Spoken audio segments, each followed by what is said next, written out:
ভাই নমনে আমি সবকিছু বুঝাই দিছি, আমি তাহলে এখন রওনা দিই। কই যাস তুই? তোর নিয়ে আমি গরু কিনতে যাবো? ভাই আপনারা তো আগেই কইছিলাম, এবার ঈদে একটু আগে আগে বাড়ি যাইতে হবে, ছেলেটার ঈদের নামাজে নিয়ে যাবো। গোস্ত নিয়ে তারপর না বাড়ি যাবি? চল চল, আগে হাটে চল। টিকিট কেটে রাখছি তো, দূরও, আগে হাটে চল না। গাড়ি ছুটে যাবে। ওরা চলে আসছে? আচ্ছা ঠিক আছে, আমরাও গরু নিয়ে আসতেছি। দাম কত গরু? পছন্দ হয়েছে একটাও? হ্যাঁ ভাই এইটা। বাহ, তুই না থাকলে আমি কি গরুটা কিনতে পারতাম? হ্যালো, ভাই পরিবহনের কাউন্টার থেকে বলতেছি, আমরা এখনই বাস ছেড়ে দেবো, আপনি কই? কিরে কোথায় আছিস কেন? তাড়াতাড়ি আয় আয়। কই গেল সবাই? গরু দেখা যা, তাড়াতাড়ি আসো।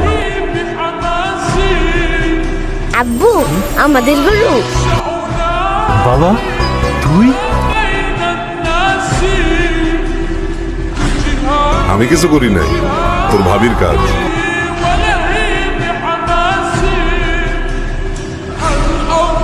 কোরবানি কার পক্ষ থেকে হবে? হ্যাঁ এই যে।